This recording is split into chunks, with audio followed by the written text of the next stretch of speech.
Hello and welcome to the Game Theory Podcast. I'm your host, Sam Vicini. We are presented by The Athletic. Today on the show, Mark Schindler is in the building. It's the first time I have actually sat down to podcast in 4 days for the first time in God knows how long, because I, had a really scratchy, screwed up throat on Sunday. It got a little bit worse on Monday and Tuesday. And, like I said, I recorded 2 podcasts with Spins on Sunday in order to kind of stem the tide a little bit for the early part of the week when I thought I wasn't going to be able to speak.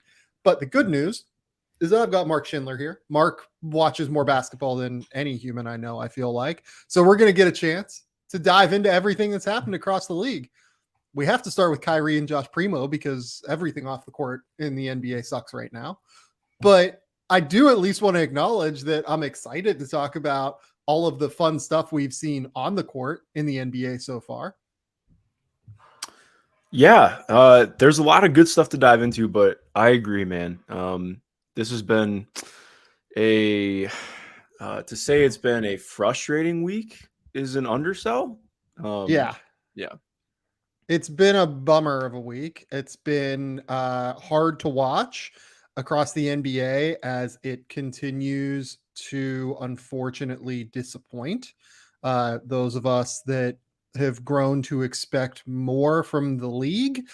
And I guess where we have to start is with Kyrie. Do you want to start with Kyrie or Josh Primo first? Let's go there. Yeah, I think we can start with Kyrie. Today was like, because I texted you because I knew you were asleep. I was like, oh, dude, just wait till you wake up. Yeah. I think there's so many angles to look at this from. And just to be concise with it, I think. Let me lay out what happened today for people. Okay, so Kyrie does his first availability since the announcement that the Brooklyn Nets and Kyrie Irving were each donating $500,000 to, I believe, the Anti-Defamation League, and kind of work with them in order to help like the Jewish community in some regard. It seems a little bit fuzzy on what that money is going to go toward exactly, but I'm sure that it'll be put to use in some way. Kyrie Irving was asked directly, just straight up, Kyrie, for the record, do you have any anti-Semitic beliefs? Kyrie Irving. Again, I'm going to repeat, I don't know how the label becomes justified because you guys ask me the same questions over and over again. But this is not going to turn into a spin around cycle. Questions upon questions. I told you guys how I felt. I respect all walks of life and embrace all walks of life. That's where I sit. Basically, someone then asked for a simple yes or no. And he said, I cannot be anti-Semitic if I know where I come from. And then he just repeated it after someone asked, what does that mean? Someone like asked, are you surprised that this hurt people? Kyrie Irving said, yeah, I think I can ask a better question. Where were you when I was a kid finding out that 300 million of my ancestors were buried in America? He then later said, I'm not here to compare anyone's atrocities. Someone asked him about the specific things in the documentary that you believe are true or don't represent your views. I think some of the criticism of the Jewish faith and the community, for sure, some points made in there that were unfortunate. This comes from James Herbert, my former colleague at CBS Sports. Shout out, James. Love James. Yeah, so all of that is bad. Just say that you're sorry and say that you're not anti-Semitic. It's literally the bare minimum. It's the bare minimum. That's all you had to do in that press conference, and he refuses to do it. So I know where to go, but I'll give you the floor. I think. Well, we're in lockstep with this. I think it's just frustrating because on one hand, like you mentioned, it was Kyrie and the Nets had the joint statement. They were pledging $500,000 earlier today. And my immediate thought was, well, let's see how this plays out in the next couple hours and whether or not this is going to be rendered moot. And there it is. Like, I think on the one hand, like, no, I can't relate to what Kyrie is saying about his ancestors, but then to double down and be hypocritical and talking about, I'm not going to compare atrocities. Well, you just did, man. And it's less about that. It's more just say sorry. Like, clearly the worst thing that he could have done was coming out and continuing to do his saying fence sitting is the wrong way to put it. Like, it's just, he's very cleanly just refusing to say one way or another. Well, obviously pointing into a direction saying that he's not sorry.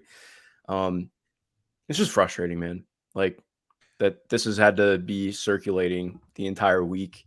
And it's just been disappointing, like extremely disappointing. So I guess that what frustrates me about this one particularly is him saying, I can't be anti-Semitic if I know where I come from. It could be construed. I don't want to say that, I know where Kyrie's head is at on this, but it's very easy to construe that statement as a very big brained way of, believing some of the things that are in the film, because the whole thing within the film is this idea of it's that Black people are the true like Hebrews within all of this. And I think that by using those words particularly, it's hard for him to be able to just fully, if he chose those words to say, and that is what now makes this complicated, because it's very easy to construe that is what he believes based off of that. Maybe he doesn't. Maybe he could just say he's not anti-Semitic. Maybe he could just say he doesn't believe what's in the film. That would be nice. Just do that, Kyrie, please. That would be much easier for everyone. But yeah, no, this film is a dumpster fire. Like, it is just so, it's based on these ideas that have been debunked. It uses quotes from Adolf Hitler. It uses like all of these ridiculous made up historical things that are stated about Jewish people that, again, I don't really care to repeat on the show to give them any sort of life. It's just really kind of unacceptable.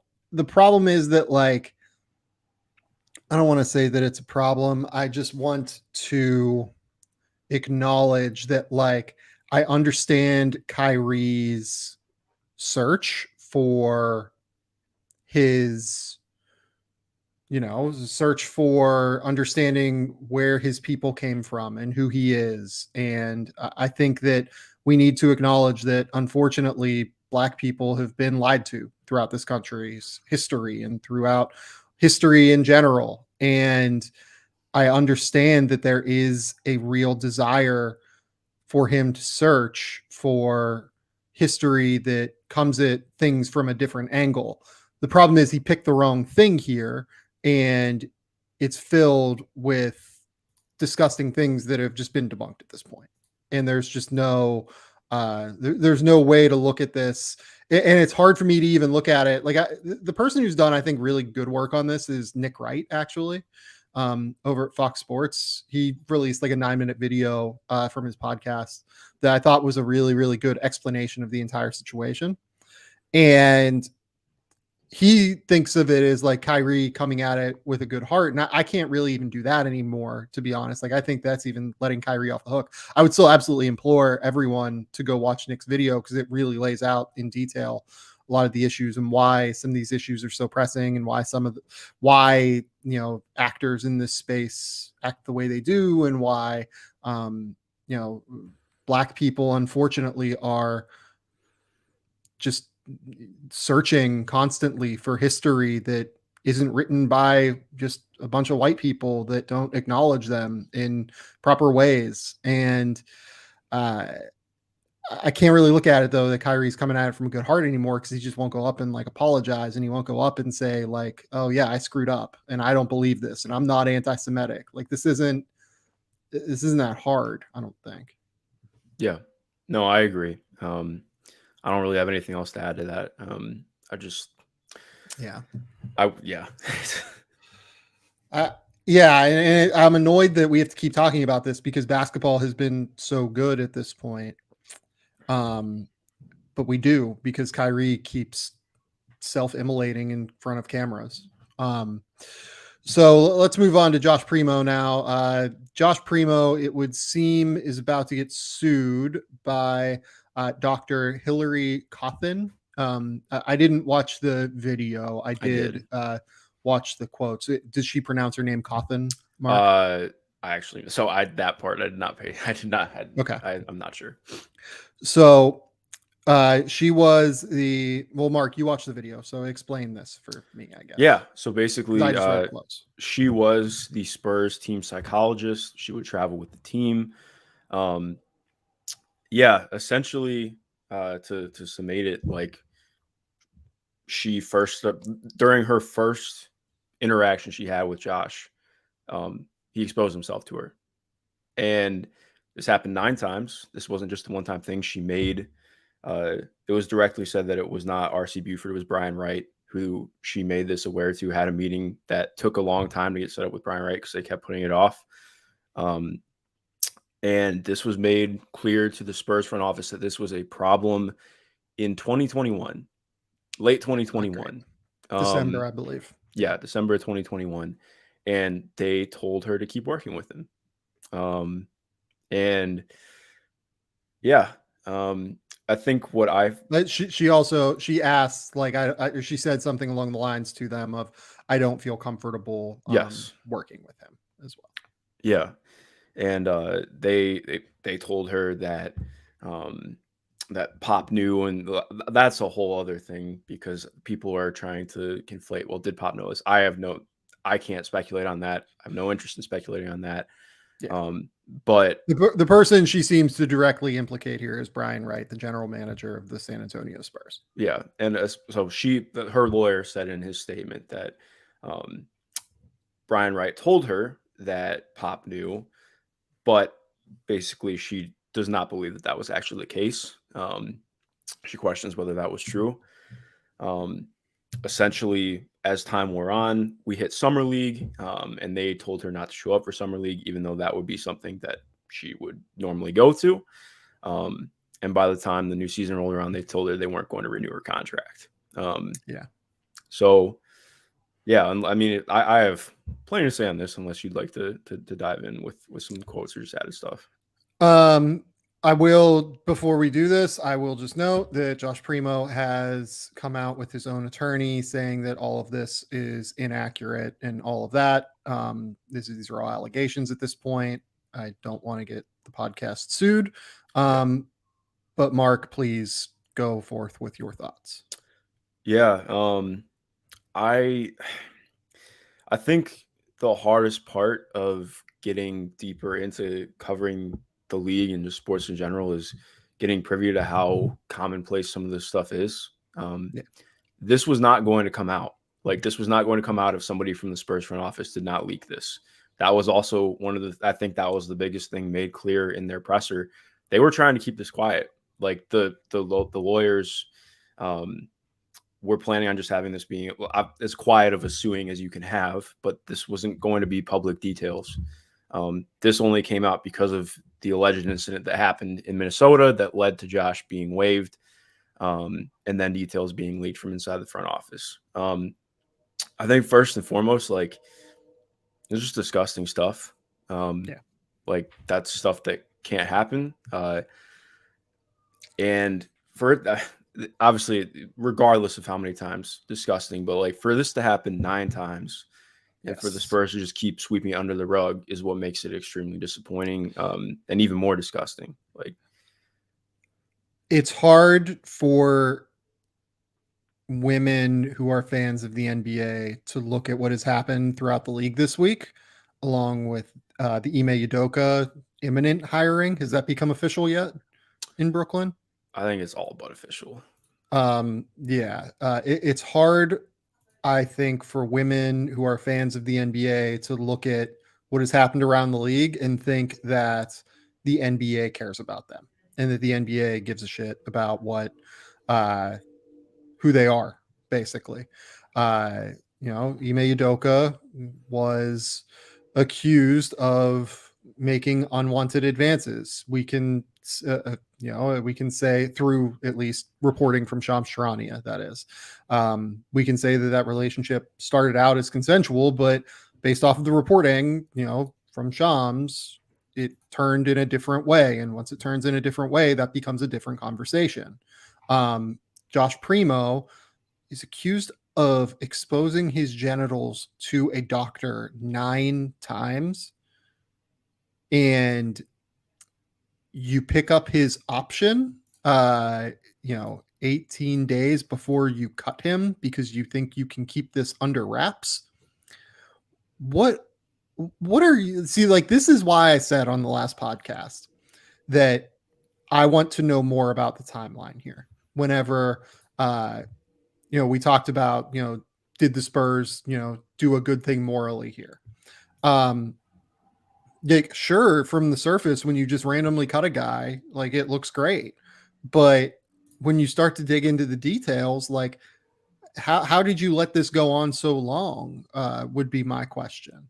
How are you allowing this? How does this result in this woman losing her job potentially? All of this, I think, still there's still more information to play out, right? Like, we are getting stories here, being released in press conferences, but I tend to believe I have no reason not to believe this woman at the end of the day. Period. Point blank. And frankly, the Spurs' actions, having cut a guy that was a former lottery pick, say that shit that we doesn't should happen. believe this woman. Yeah, exactly. This is unprecedented for a team to cut a lottery pick a year and a half after selecting him. They are excited about him. They are pumped that he is developing within their organization, and they cut him. Their actions say that we should believe this from this woman. It's just disgusting. Like, yeah.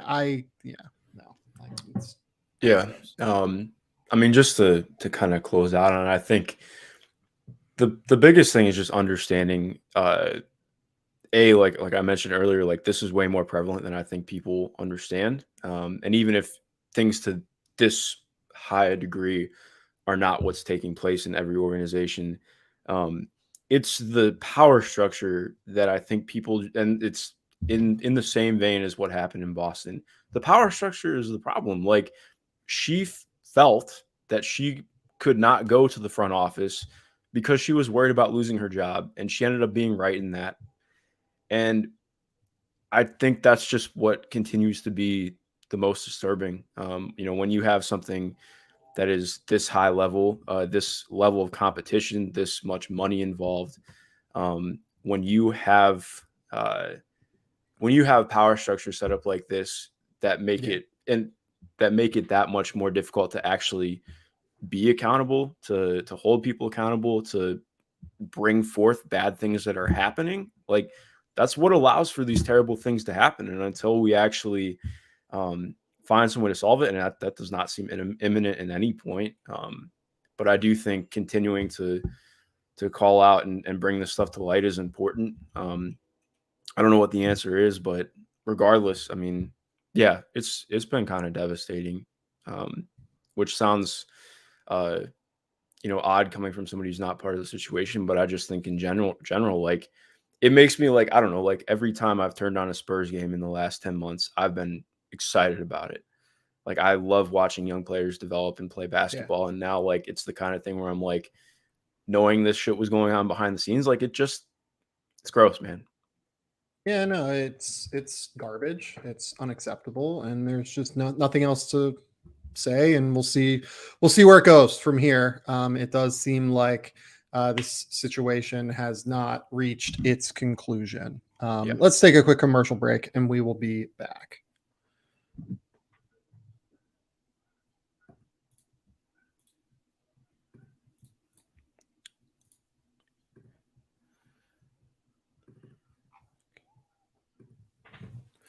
All right, Mark, let's follow up that very frustrating, annoying off-court discussion and move forth into talking about exciting things. The basketball that has occurred on the court this year has been fucking incredible. It has been amazing. It has been the most competitive I have seen the league at the start of the season in a long, long time.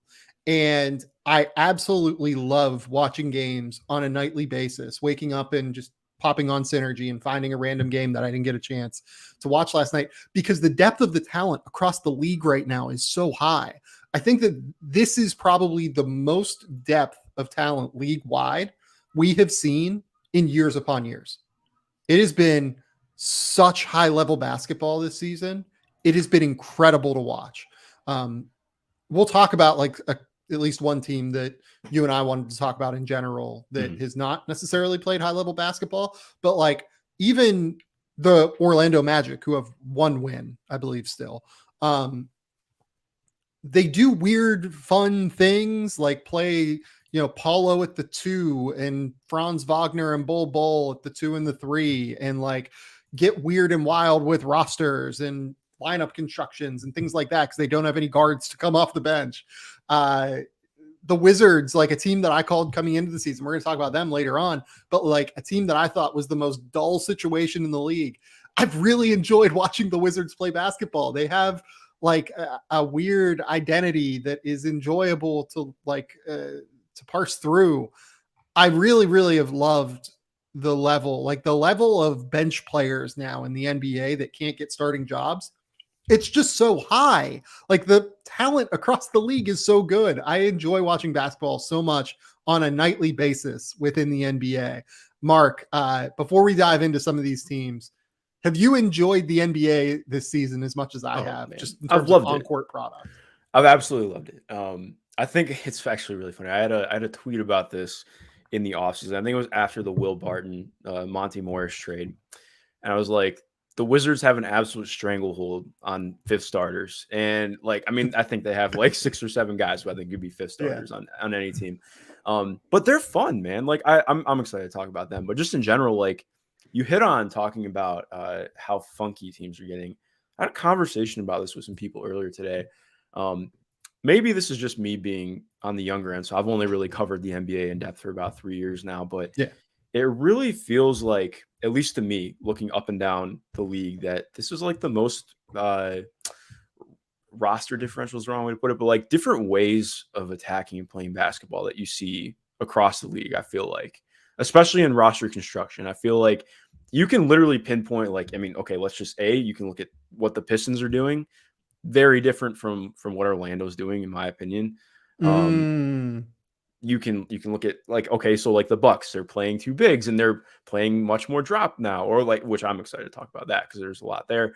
But like you can just like look up and down, like they're even Miami plays extremely small. Indiana, part of it has been because they're in a wonky place right now, but they're playing 4-guard lineups all the time. Like there's just so much difference in the way that teams are playing. And we're in like it's like an experimental phase of the NBA right now. Weirdly, like we've hit this strange experimental ideal that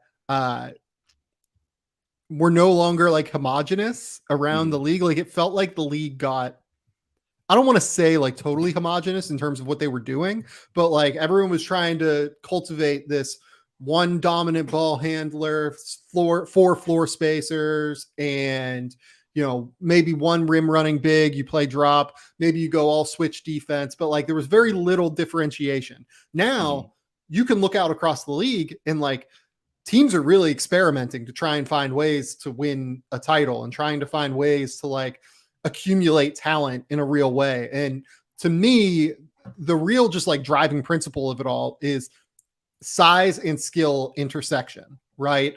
I think that the teams that are doing this in a really interesting way, the Raptors are another one, right? We didn't even mention them. Like their grand experiment is so interesting to me.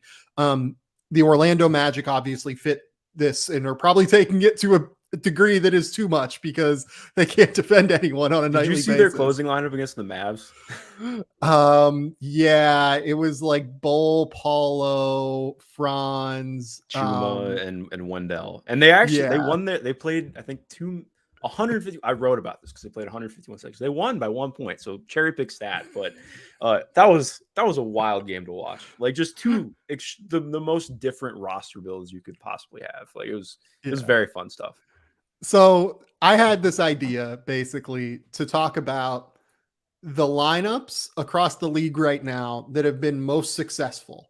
Some of them are 5-man lineups. Some of them are 3-man lineups. So we can talk about my dear sweet Oklahoma City Thunder.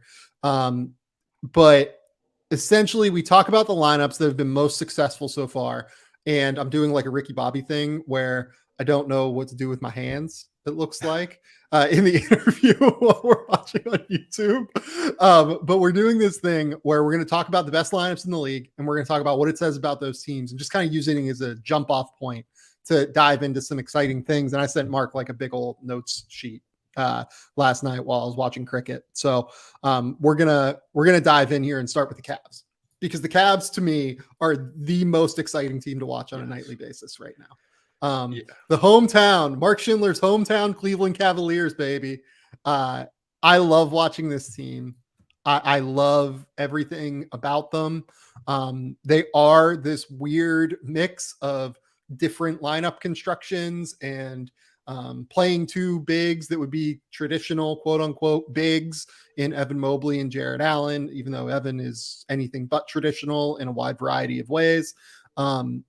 They are the most exciting team to watch on a nightly basis, and I love them so much. Yeah, they're incredibly endearing. It's funny because I talked about this with a lot of my, like, I have the great pleasure of most of the people that I know in Cleveland are not giant basketball fans.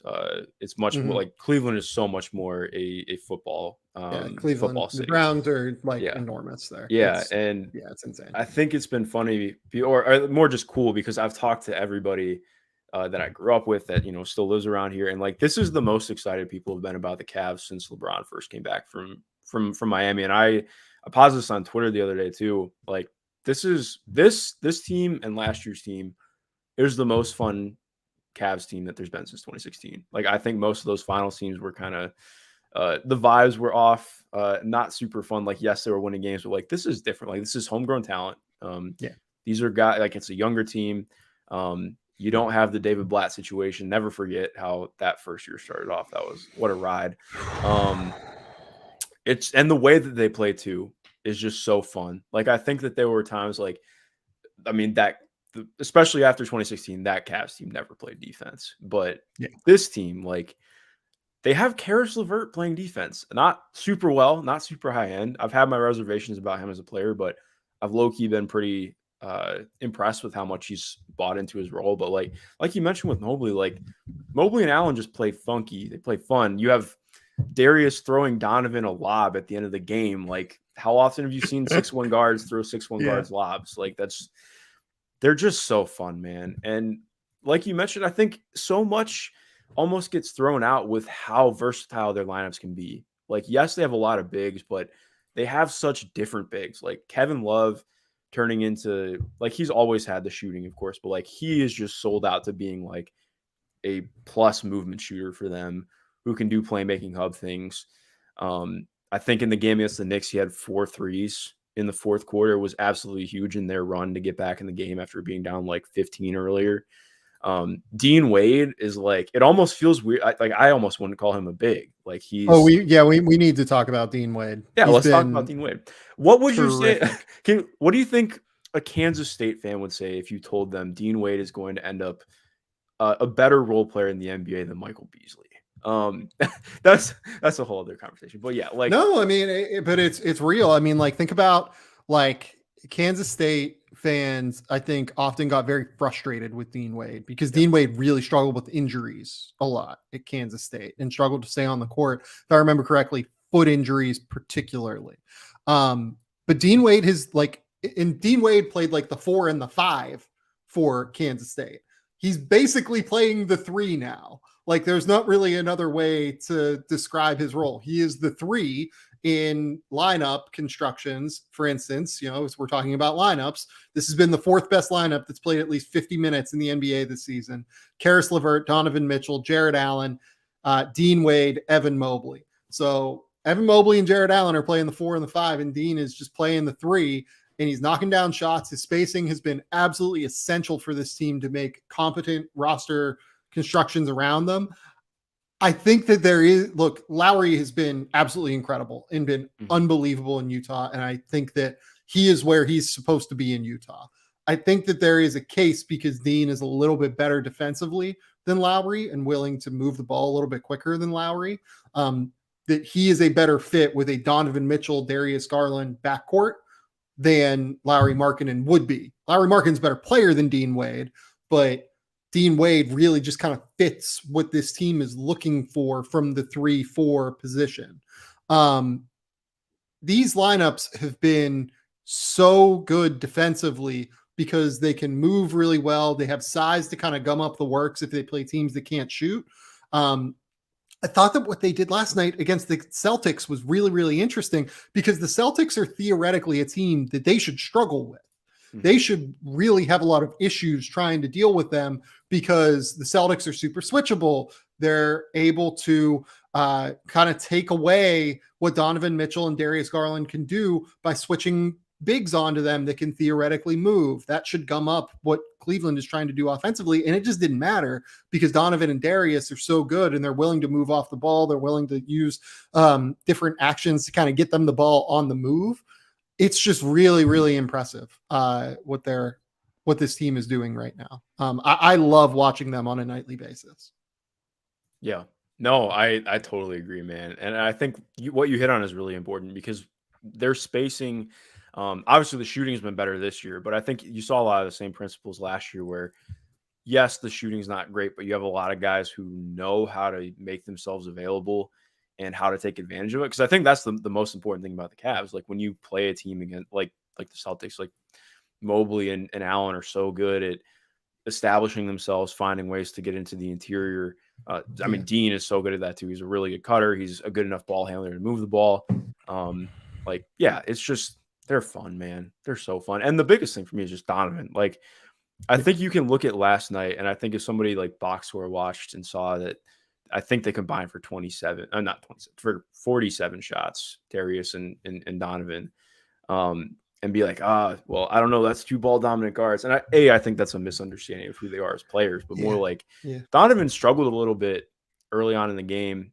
Darius was cooking, was so good doing his, he had 4 for 4 to start from 3, does his pro dribble stuff that is so awesome to watch and works so well with these bigs. But then you got Donovan just absolutely taking over late. And I think you saw, that dynamism to be able to get to the rim at will is something that this team just did not have at all last year. It adds a completely different element that I think they really need in closing moments. And more importantly, like you saw how important these two players were together. I think the majority of those shots that Darius took and made early on in the game were off Donovan assists. Late in the game, you have Donovan screening for Darius over the last couple of possessions too. Like that's the fun shit. That's what I want to see. Like that's nasty. I've been really impressed with JB Bickerstaff, honestly. Like I think he's good. This is a team you really have to lean into being funky with, and they do it. I absolutely love it.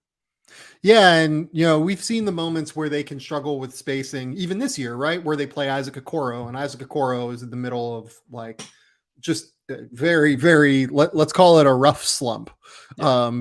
We're maybe going on a 3-year slump with Isaac Okoro, unfortunately, but like this one particularly, it feels like he's really struggled. Like he has not made a 3 this year, despite the fact that I think he's taken like 12 of them or something like that. Like he's taken quite a few, and teams just straight up don't guard him. And we're going to talk about that when we talk about the Rockets later and how easy it is sometimes for teams to just like stick a center on the non-shooter and then, kind of use that guy to help off of the non-shooter because he's not really a threat and you'll be there anyway if the guy back cuts. So like it becomes a real complication offensively for teams that are trying to run a variety of different actions.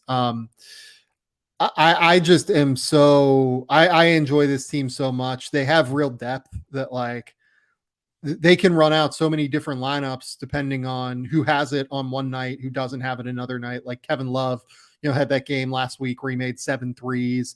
Karis LeVert's a guy that like they can go to if he's hot, they can close with him, or they don't have to close with him, right? You can close with a Dean Wade. You can close with the two bigs, right? They can go super small if a team wants to play super small. You don't have to play Jared Allen. You can play, like, if you want to play mobile and athletic defensively, you can play Dean Wade and Evan Mobley at the 4 and the 5, and then play the 3 guards. You're going to struggle to rebound, but maybe sometimes that's the right roster construction in that moment, right? Or lineup construction in that moment. This is a very versatile team. And I don't like you mentioned Donovan. I'm like out of adjectives for how good he's been this year. And I think that it's important just to note this quote from JB Bickerstaff. I believe he said it in a scrum in September. We didn't have to make any concessions on character over talent with Donovan. We had that information before the deal was done. And that's 100% right. Like Donovan Mitchell is a guy I've talked about on this podcast a lot as being like a super high character dude. You never really have to worry about him stepping in and rocking the boat, right? He's going to be willing to play with others. He was willing to like occasionally defer to Rudy Gobert in Utah, who is not a great offensive player. Imagine putting him around real offensive talent now. Of course, the guy's going to be willing to move off the ball and like defer. And I don't mean any disrespect to like Bojan Bogdanovic and Mike Conley and those guys, but he proved he was willing to defer and be off the ball next to Mike Conley. And developing those off-ball movements, I think really, really helped him in terms of, my throat's still not 100%, as you guys can tell. I think being able to develop those off-ball movements, playing next to Mike Conley, has really, really helped him in the moments where he's played with Darius Garland so far. You don't see either of those guys. And Darius Garland, by the way, is a guy that came up as a 2 guard with Brad Beal elite. So this isn't a situation like the Hawks where when DeJounte Murray has the ball, Trae Young kind of stands above the break a little bit and doesn't always do any sort of like actions. And we can blame Nate McMillan for that a little bit as well, I think. But like, these two move constantly. They're trying to get open. You can run like a motion-centric offense that is really, really hard to guard. And I think that this team is for real. Like I am not, there is nothing I am worried about with this team at this point. Like this is a top 3 team in the East, I think, for sure. Yeah.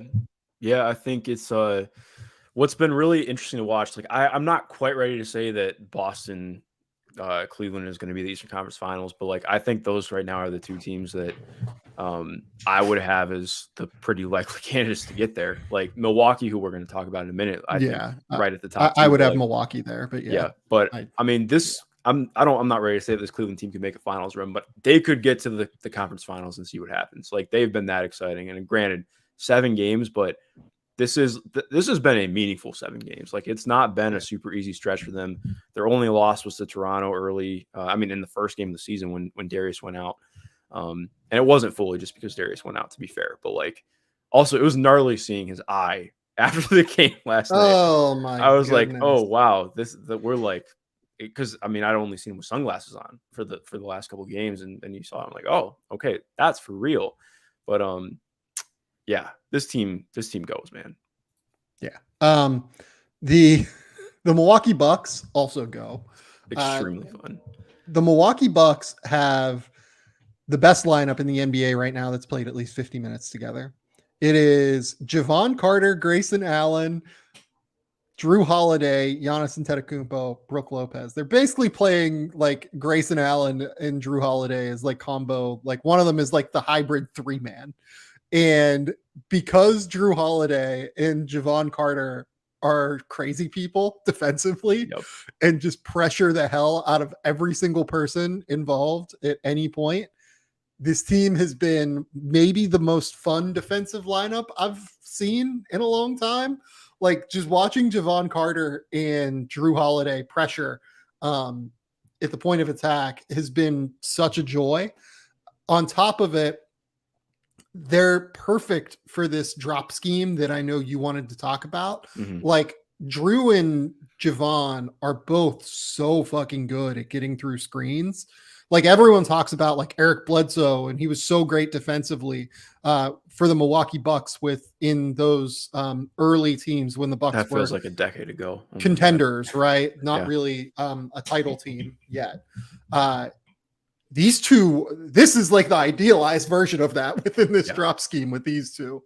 It is they are just the most fucking annoying guards I've ever seen in my life, and I fucking love watching it. It's so fun.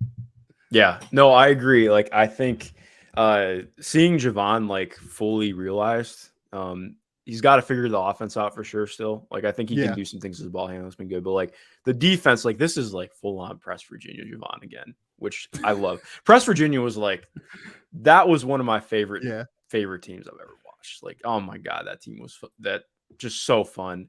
But like you mentioned, like just having two guards who are able to pressure the way that they have, obviously not on this podcast, but I just think in general, there tends to be an underselling of how important it is that it is a 2-man action when defending a ball screen. Like you have, I think I saw PD Webb a couple days ago tweet like, remember when people tried to say point of attack defense wasn't important? It's the worst thing. And he's 100% right. Like, remember when people were dumb and said that? Like, that's was ridiculous. like the first 2 seasons of Utah. Everybody was like, oh, well, you can win 60 games if you just have Donovan Mitchell and Rudy Gobert, and you don't have to have any perimeter defense. Like, no, that's not how it works. But I mean, exactly. Like the Bucks have sold out to just be elite at forcing people towards Brook Lopez, and that's the exciting part of the equation here. Like this is something I want to write about because Brook has been like, for my money, Brook Lopez has been the best defensive player in basketball to start the year. Like.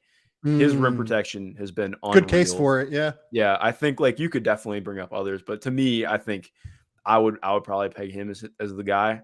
Like it's just wild to me because growing up as a kid, I remember watching him and Thad Young on the 2015-16 Nets with like him having like 28-29% usage, being a pretty awful defender. Yeah. He was the guy that you would pull away from the basket. Like he was the guy that you would attack defensively. Back when he was with Brooklyn. Yeah. And now to like just obviously it's been over multiple years that this has changed, but like I think there were a lot of questions last year. Like, are they gonna maybe the Bucks should move for Miles Turner or something and look to offload Brook Lopez and try and get younger? And I do think getting younger is still gonna be a question for them, but it's pretty clear right now. Like Brook has been sensational defensively. He doesn't look hobbled at all like he did coming back after back surgery last year, which I think should have been expected. And offensively too, like, I mean, it was sick watching the Pistons game. The first Pistons game, second game wasn't as good, but the first game, like, Detroit loves to switch everything. They play pretty small most of the time, especially with Duren out in that game. And they're like, okay, we're just gonna, if you're gonna switch, we're just gonna put Brook Lopez in the post. Ends up with 24 and 9 in that game while playing elite defense. And like, it's just, it makes it that much more concrete and easy for Giannis to be the best help defender in basketball. Like, okay, cool. Brook is going to be there in the restricted area inside the paint to muck everything up. But more importantly, because we're so solid in forcing everything to the inside and we're comfortable in how our outside rotations are going to be because of that, there's just kind of a no-fly zone because Giannis is going to come over. There's going to be an X out. They're not really that worried about it. They're able to stay solid. And it's just been awesome to watch. And I'm excited to see what this looks like with Chris back, because to me, the only real weakness has been, when they have to play against some of the bigger wings who can get into the mid-range comfortably. But even then, I mean, like, you can basically replace Grayson Allen in this lineup with Chris Middleton, or you can replace Javon Carter with him. But like, I think a more like for like is weirdly like Chris Middleton for Grayson here. And you're going to get bigger. You're going to get better defensively. Like, this team is really, really good, and they're not at their ceiling yet. That's the scare. That's why when you say like, I would put the Cavs and the Celtics at the top of the East, and I desperately hope we get that playoff series. I think the Bucks are the best team right now in the NBA. Agree with that. Like and there's room for upside with them still. Like this looks like a 60-win team if they get Chris Middleton back, and like everything is clear. Yeah. No, exactly. I think the only hole for me is like, I just think they need one guy off the bench who's going to be a little bit more stable as a shot creator. Same thing that I felt about them last year. Like, again, that's not, we're nitpicking arguably the best, not even arguably, they are the best team in the NBA right now. But I do think like I haven't been all that more encouraged by Jordan Nwora this year. Well, here's the other thing too. If Nwora isn't going, if Grayson Allen isn't going, as Derek Palmer in the YouTube comments here points out, they're going to get a flyer on Joe Ingles to see if that works. Like, there's just so much that they can do. Yeah. And we haven't even seen, like, I mean, part of it is he's probably not super ready for big minutes, but we haven't even really seen Marjan get that much of a chance in the rotation yet. Yeah. It'll be interesting to see if they go with that for some more athleticism, when Chris comes back. But yeah, this team is fun. I think I'm just ready for us to finally shed blood doesn't make adjustments narrative, because it feels like it's still very prevalent. And to completely change up their defense after what they've done the last couple of years and been very damn effective in it, like I've been impressed with that. Yeah, I agree. Okay, let's go to the Phoenix Suns. And this is where we're going to do Monty Williams appreciation hour, because Monty Williams is so good. I think that we don't discuss, like, Monty Williams gets discussed as a very good coach, but I think that we often do this thing, is unfortunately we often do with black coaches, where he is the conciliator. He's the great person who keeps these players together. No, Monty Williams is a fucking awesome basketball coach. And you watch the things that they run in order to get open and the pressure points that they put on defenses. It is unbelievable how good Monty Williams is at being a basketball coach and to cue up the right things at the right time. Like, there was that set that I pointed out on Twitter a couple of days ago where they were playing Minnesota and everyone kind of clowned Karl Towns. Karl was in at the 5. And I think the lineup was like Karl, Taurean Prince, Kyle Anderson, Anthony Edwards, Jordan McLaughlin, if I remember correctly. So Gobert was off the court. Towns was at the 5. Teams know at this point that Minnesota likes to play at the level of the screen with Karl Towns. I think that they kind of do that because he tends to get lost in space. If they play him in a drop, he gets hit in no man's land way too often. Mm-hmm. So what Phoenix did to counter that is they essentially empty out the one side of the action. They have Chris Paul bring up the ball on that side of the court. They run a DHO basically where he dribble handoffs to Devin Booker coming around toward the middle. That weak side now is still an empty corner. And then they have Bismack Biyombo come up and set another screen. So you bring Towns into the action, knowing that Minnesota is going to put 2 on the ball in this situation. And you're effectively forcing Taurean Prince on the backside of the strong side of the action now into an impossible help situation where he has to make a decision on, okay, do I go and tag Bismack Biyombo or do I stay in the corner and guard Cam Johnson?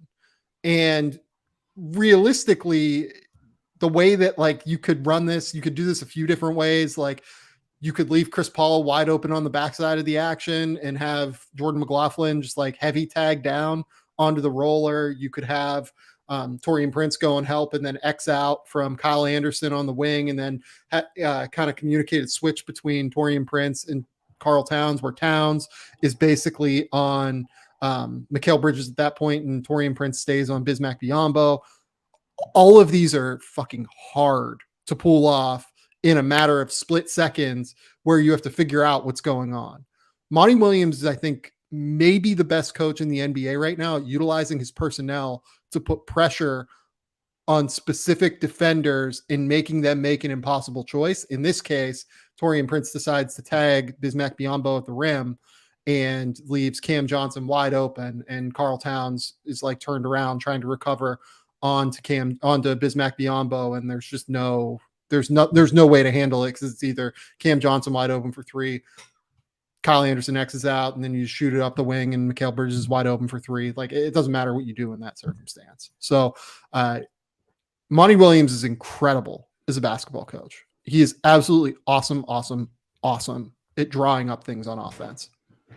Yeah. I mean, said it better than I could, man. I think one of the things I've most enjoyed is Cam Johnson being inserted in the starting lineup. Yeah. I still think obviously there are going to be the questions with, okay, well, can anything come out of the, trading Jay Crowder? But part of the reason why I was excited about this, and I wanted this last year, frankly, like Jay Crowder, very good basketball player, but like the difference between him and Cam, like Cam is just a better shooter, like mainly because Cam is one of the best shooters in the league already, shooting 44% from deep on 7 a game right now, which is just like very Cam Johnson. But the biggest thing is like, I mean, I think Jay is underrated for sure as a passer. Like Jay is a much more than just a 3-and-D guy. Like he's good at moving the ball. He's good at driving in. The problem is he's not a good finisher. And I think the Mavs really exploited that in the playoffs. Like they were very comfortable saying, okay, we're going to run you off the line and we're not going to send help. We're going to make you try and score. And that did not work. Like Jay is pretty below the rim now. He has a little bit of a floater, but it's like a 0.8 point per possession shot if you're lucky. So that was something that the Mavs really exploited. And I think with Cam, you get a little bit different passing because he's one of the things I love about Cam. Like, he's only like about 2 assists per game this season, so not that much difference from Crowder. But like, he's really unique with some of the angles he crafts. Like, he loves doing like jump passes and just has more height and is really good at moving the ball. But he's way better as a finisher on the interior. Like, I trust him a lot more, even if it's just on a pull up on the interior. Like, he's going to score better, and I think defenses have to worry about him a lot more. And I also just don't think you lose that much defensively. Like, Jay has taken a little bit of a step back the last couple of years as he's gotten older defensively, but mainly like Cam is not the same kind of like lockdown perimeter guy, but he's kind of in that same mold to me. Not obviously with not quite the same level of hands, but in like the kind of catch defender that I would consider like Denny Avdia, like being somebody who's not going to be super physical at the point of attack, but is really good at like riding guys out, taking them to the rim into help, and just being there, having their wingspan up. That's something he's really it's different, I think, more so than like it's like I think that there's a real case he might be better than Jay Crowder defensively at this point. Yeah. If only because Jay's feet have kind of slowed down a little bit as he's aged. Mm-hmm. And I think you could see that a little bit last year, but Jay obviously brings the toughness and brings the ability to guard stronger guys in a way that now Phoenix is basically going to have to use DeAndre Ayton more minutes on those guys, or use Mikal Bridges on those guys. And that means you can't use Mikal on a more perimeter oriented guy. You're probably putting a little bit more pressure in terms of matchups on Chris Paul long-term, which is something you don't really want to do if you're Phoenix at this point. It's a really, really interesting situation that Cam Johnson finds himself in because it's a guy that's entering a contract year, or he's in a contract year right now. Phoenix should have done everything they could to get him under contract. I'm sure that Cam was holding out for an awful lot because this is Cam Johnson's one chance to get paid. That's what I keep saying, because Cam Johnson is 27 years old. He's signing for his prime years. The next deal he signs, he's going to be an over 30 guy. So this is his chance, and he's taking full advantage of his chance. If Cam Johnson got more than Mikal Bridges on the open market, would that surprise you? Just question. Knowing with the way that the cap is rising, knowing the situation that they're going to be in, it wouldn't stun me if he did, right? Yeah, that probably wouldn't surprise me, especially too, like, not that I wouldn't say that he's at a more valuable position, but I do think like the league, at least where it's at right now, is always looking for fours who can do multiple things. So I think that's definitely possible. Like I could see that happening. Definitely. I don't think he's anywhere near as good as Mikal Bridges. Don't get me wrong. For sure. Yeah. But like, I think that there's a real chance that someone like Detroit or something is just like, let's keep surrounding Cade with as many shooters as possible and give this guy a bunch of money. Right. Yeah. But no, it's a really, really fun group. For what it's worth, this team also, has made Bismack Biyombo incredibly effective. That same lineup that I mentioned that is plus 28, the Chris Paul, Devin Booker, Cam Johnson, Mikal Bridges, DeAndre Ayton lineup, plus 28 per 100 possessions. You replace Bismack Biyombo, or you replace DeAndre Ayton with Bismack Biyombo. They're still plus 16. Yeah. Like, they're still really, really good. So it's worse, but it's really, really fun. I have two things on that. Number one, most unhinged thing I think I did last year. Biz had his first like really good short roll passing game with them. I think he had 7 assists. I think it was against the Pacers. I can't remember. Pacers defense was at point last year, so it was probably them. I put the highlights of him passing I put death grips over it. I mean, I'm sure you've heard the song. I've seen footage, but like, yeah. So I just did that. It blew up. I actually had people from the Suns reach out to me, which was hilarious. But Oh my god. yeah. But then Jock Landale, man, like seeing. Yeah, we should talk about Jock. Shout out St. Jock Mary's Landale. great Jock Landale getting running opportunity makes me happy. Like obviously he was pretty solid for the Spurs last year, but like bigger market, getting more shine on an even better team. And it hasn't just been like gimmicks. Like he's been very good for them. Like he ideally again like more of a third big, but he brings a lot in terms of just being a good handoff hub for them. Somebody who can, operate from the elbows a little bit. He's a decent roller, like obviously pretty below the rim, but he has good craft. He's really strong and he'll move his feet defensively. He's not a great defender, but I think in the scheme that they run, he works pretty well for it, just being big in the way and in the right places. So I've really enjoyed his minutes. Yeah, no, shout out Geelong Grammar School over here, about an hour and a half west of Melbourne. Gotta love it. Let's go, Jock Landale. Top 5 quote. Oh my dude, his quotes are amazing. Some of the best. The Australians, they're the best. Australians are the best. I'm telling you. Like, you get to know like some of the guys over here that like, I've done a show with Chris Anstey before. Chris is like the bigs over here. They're hilarious. They're all great. Maybe not Andrew Bogut, but that's another conversation. Yeah. Andrew is certainly very opinionated, at least we'll go with that. Yeah. But they're all just so willing to talk and like be great quotes and like have a great time. It seems like with life. Jock Landale is certainly no exception in that regard. Where do we want to go now? Do you want to go to the Warriors? Because the Warriors are just like the most interesting conversation of this to me.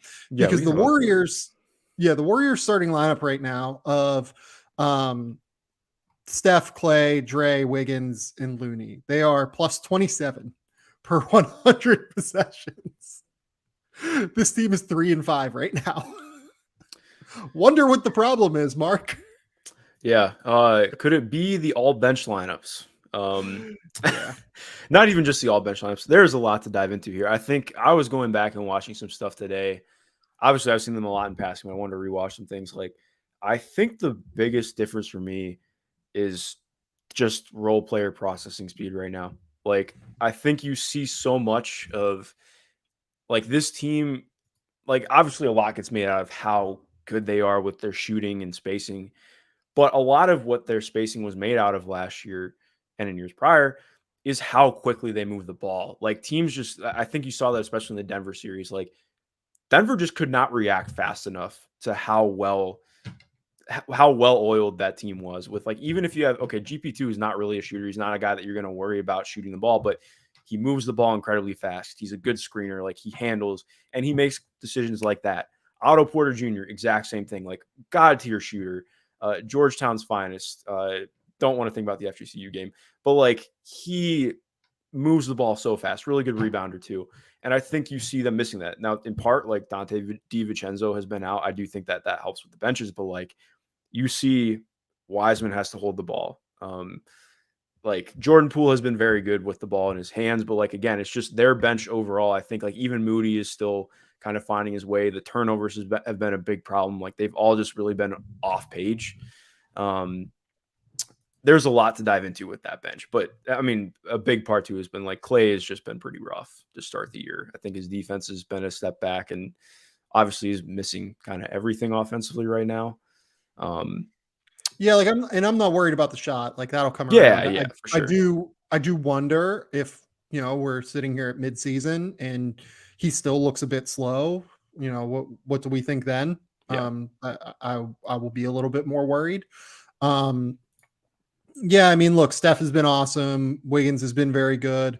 I think Dre has been really good again. Yep. Like he's been killer defensively for them. I think Looney's been really good as well for what it's worth. Like Looney just continues to do his job. He continues to take that, those minutes that he gets and run with them at the end of the day, even as they're trying to like pray beyond belief that James Wiseman can take his job. It seems like the problem for them, I think, is obviously the bench minutes are a disaster, but Wiseman is like a pretty real hindrance for them on the court right now. And I get why they're giving him minutes. I think that eventually the hope is that the experience he's going to get over this time is going to help them in the long term be able to play in a little bit of a different way, be able to adjust, because you can see stylistically they're just so drastically different when he's on the court, right? Instead of running their ball movement, motion heavy offense, they essentially become like a traditional screen setting, high ball screen, rim roller, try and get a pull up, try and get, a team into rotation off of a cross court kick out, just things like that, right? They become a lot more traditional. They lose their warriors-ness. That's a way to phrase it, I guess. And then on top of it, defensively, he just is kind of lost a lot of the time. Like, he blocks some shots here and there, but like he gets the same thing with Karl Towns. Like, he gets stuck in that no man's land just way too often defensively at this point. And of course he does. He's played, Mark, how many minutes do we think James Wiseman has played like in the last 4 years? It feels like, right? 300 minutes on court, maybe. Probably I would say 700 if you made me bet.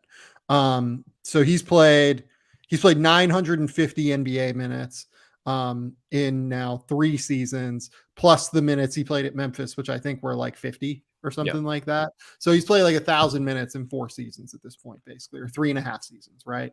And this is going to be a process for him at the end of the day. Like, he needs active on-court reps to find out what he is.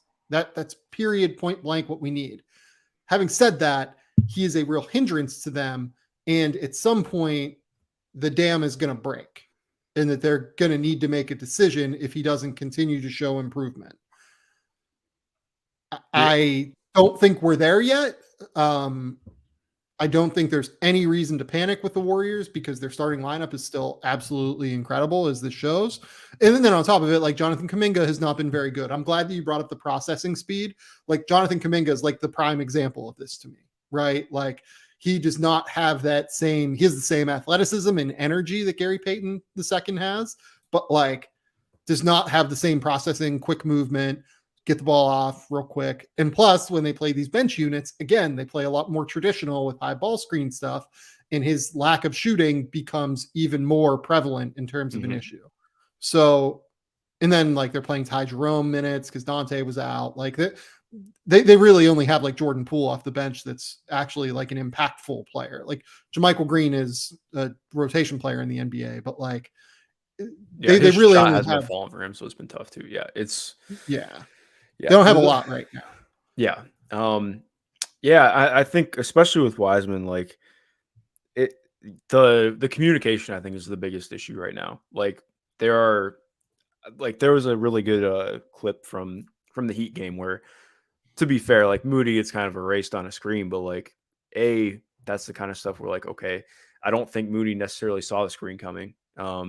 Like, Wiseman's just kind of stuck there about 8 feet from the rim and doesn't really move a ton. Like, I mean, again, like, I think that's the hardest part, because I would say, at least for me, like, bigs defensively, especially more traditional drop stuff, like, we just don't, like, Jalen Duren is very much an outlier in how good he is already as a drop defender. Like, most guys, like, even Miles Turner became like a borderline all defensive player of the year candidate, but he took probably 4 or 5 years to really learn the ins and outs of being a good drop defender in the NBA. And it could, I mean, not saying that Wiseman's going to get to that level, but like, it takes time to get there. And I'm with you. Like, I don't know that I see it happening this year. I would like it to. And even on the actual screen and roll stuff, like, it's been better, but he's still having some issues with finishing around the rim, just losing the ball. The missed dunks continue to be a little bit of a problem. And he's gone from like one of the 5 worst screeners in the NBA to being, like a merely below average screener still, which is still like a below average skill, right? Even though there's been improvement there. So it's hard. It's hard, but here's the thing. He needs to do it this year, because again, I've said this previously, the Warriors, they have to find somewhere in like the $12 to $15 million range to get off of their books for next year. And everyone's looking at Draymond Green. Everyone's like, oh, this Draymond Green deal, like that's the one that you can get rid of. That's the one that you cut. You know how much James Wiseman makes next year, Mark? Like what, 10 million? Probably around there. James Wiseman's salary for the 2023-2024 season is $12.1 million. Okay. I didn't realize it was that much. So this is the cleanest way to do this, is just move James Wiseman for a draft pick, because assuredly someone would be more than willing to take a flyer on James Wiseman as essentially like a free agency acquisition that costs, whatever it would cost, depending on how he plays the rest of the year. The cleanest way to keep this core together, continue to build for youth with guys like Moses Moody, Jonathan Kuminga, Patrick Baldwin, Ryan Rollins, etc., is just to move Wiseman's money. And I know that the Warriors front office loves him. I know that like he's their guy that they picked, and they're committed to him, and they have every reason to, because they have no real reason to not be at this point. These are future problems for the Warriors, not right now problems. So they should absolutely be committed to James Wiseman right now. The cleanest way to do this is just to get rid of the salary at the end of the day. And that's why they have to find out what they have with James Wiseman right now, period. Yeah, exactly. I think that's what's so difficult in this. And I think too, like one of the things that I had big questions about early in the year was, how does Wiseman coming back impact Jonathan Kuminga? And I think it's been quite negatively to start the year. And I don't mean that as a slight at James. That's just how the roster goes. Like we've seen him even get benched a couple times, just straight up DNPs. And he's playing, instead of playing more of the 4-5 that we saw him last year, where he was really showing some good flashes. Like he's been getting some more on-ball reps, which maybe that's part of what the Warriors want. I would say probably not, but just by virtue of what the roster has been, he's had to play a little bit more out of position, and it has not looked great. So yeah, I think I'm right there with you. There should be people who are interested in James Wiseman around the league. There definitely are. Like he's an intriguing and good prospect still, but I agree. Like it happening in Golden State feels pretty tough right now. Okay, let's go to the Wizards. We've promised now the Wizards for a while, and what a fascinating team. Like the reason that we're talking about the Wizards is that the Monte Morris, Bradley Beal, Kyle Kuzma, Deni Avdija, Kristaps Porzingis lineup is plus 22 per 100 possessions. This is very much a shooting luck number, because they have a 64 true shooting percentage, a 61 effective field goal percentage, and according to Daryl Blackport's play-by-play stats website, they're shooting 49% from three when they're on the court. Pretty good. This group is hitting almost half of their three-pointers. That's not going to hold. But I do think that this lineup has been really fun. I think the Wizards this year have been really, really fun. Mark, I will give you the floor. Please tell me about the Washington Wizards that are much more fun than I thought they would be coming into the year. It's so funny because this team was I loved this team. Like the first month last year, they were the top team in the East for like 2 or 3 weeks, glorious 2 or 3 weeks. I still have some of the same feelings about this team. Like I have a lot of questions offensively about kind of figuring some stuff out because they're so wonky. But like the defense to me has been better than I think the numbers project. I agree. Yeah, like right now, because while they're on the benefit of some shooting luck, I think opponents are shooting almost 41% from three against them to start the year, which is like, that is not typically a number you're going to, right now off of B-Bar. It was 40.4%, which is 27th in the league. I don't expect that to hold up. Yeah. But like their roster just in general, I have and for what it's worth, this lineup particularly, they're shooting 40.5% against. Yeah. Like even like just talking about the lineup in general, I think Brad is one of my favorite players to watch in the league. I love watching Brad Beal. He's such a good off-screen player, just a good off-ball player in general. I continue to be really impressed with Kyle Kuzma, like somebody who I think that the strides he made last year were pretty real. Like obviously, I think you can point and be like, well, is he really like the third best player on a title team? No, but like he's the third best player on a pretty good team. That I think this team is legitimately like could be slightly above 500 at the end of the year if things really play out right. I've actually enjoyed Kristaps Porzingis quite a lot, which is not something I expected coming into this year.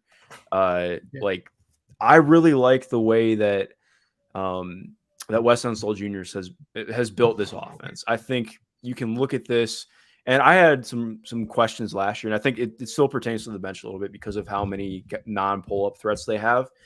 But they do a really good job of utilizing actions that involve both KP and Beal, which of course you want to get your two best players getting involved in actions together, while also getting the most out of having guys who maybe aren't great spacing threats handling the ball so that they're guarded a little bit more to start sets, which I've really enjoyed that as well.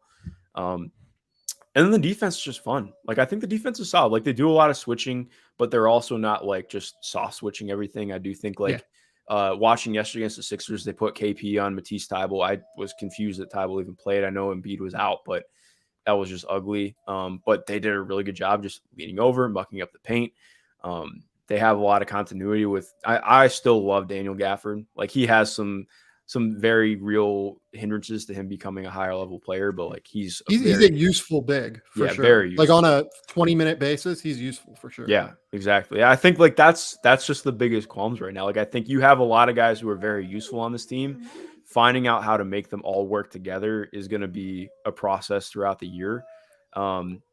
But they've been good. Cackling inside right now that your dog is just I'm so sorry about that. He is going absolutely crazy right now.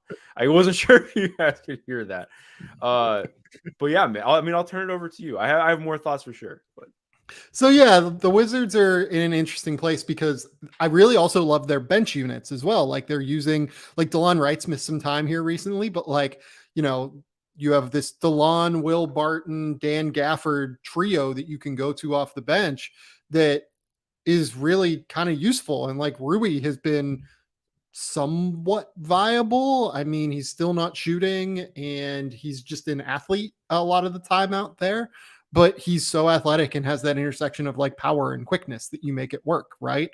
He just is good at finishing around the basket. You know, Will Barton can run the offense. You utilize like Will Barton and DeLon Wright really well with a lot of the starters is the big thing as well. Like they have a lot of different lineup flexibility with Will Barton and DeLon Wright to be able to put in for a Monte Morris, to be able to put in for a Denny if you want more offensive playmaking out there. Both Will and DeLon are big enough to be able to do that if you need more playmaking out there. And DeLon's obviously a really good defender at the point of attack as well if you need a little bit of a rest. For some of your guys. So I you can play DeLon with Brad Beal and Kyle and Denny and play super well defensively. I think that lineup really works defensively. So like, yeah, there's just a lot that they can do that I really, really, that I appreciate at a high level. They're not as bad as I thought they were going to be coming into the year. That's a good way to put it. Yeah, I think this is very much a team that I still think needs a consolidation trade, which easier said than done. But like, especially with their pieces, because a lot of their pieces are not young guys. They're like solid vets. Yeah. And those guys tend to be harder to consolidate. Exactly. And I think what's interesting too, on one hand, I'm really excited for Corey Kispert to come back because I think he adds a lot to this team. He comes back on Friday, if I remember correctly, which is good to see because that'll be his first game of the season. He's like the only true movement shooter on this team outside Brad. And I think they really have lacked that in some of their sets and ability to just play more flow game. So I'm excited about that and just him coming back. But then on the other hand, it's like, okay, well, we're only seeing Rui, saying only is one. Like, yeah, Rui's playing 24 minutes per game, which is like, that's fine. Denny's playing 19 minutes per game. And I think, to be honest, it's been kind of warranted to a degree. Like his offense has been pretty rough to start the year. But then again, it's more like, okay, well, we have 13 guys on the roster just about who are all capable of playing rotation minutes. It's already funky enough to make it work at this point. And I think what ends up being an issue like we saw last year, I mean, to be fair, like it's different because I know just based on reporting, like Spencer Dinwiddie and Montrezl Harrell did not see eye to eye, and that was a big part of why things kind of exploded after the first month and a half of the season.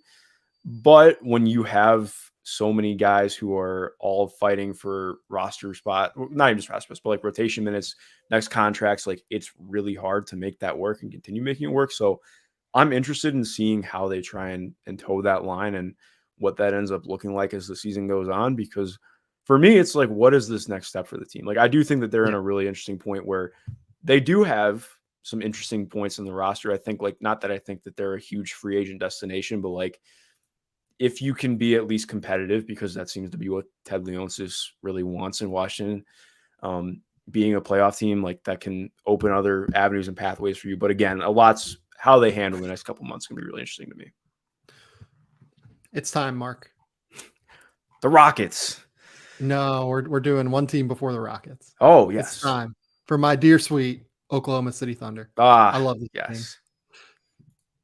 I put this in here, but the funniest number so far that I've seen this season, the best 3-man lineup in the NBA that's played at least 60 minutes together so far this year.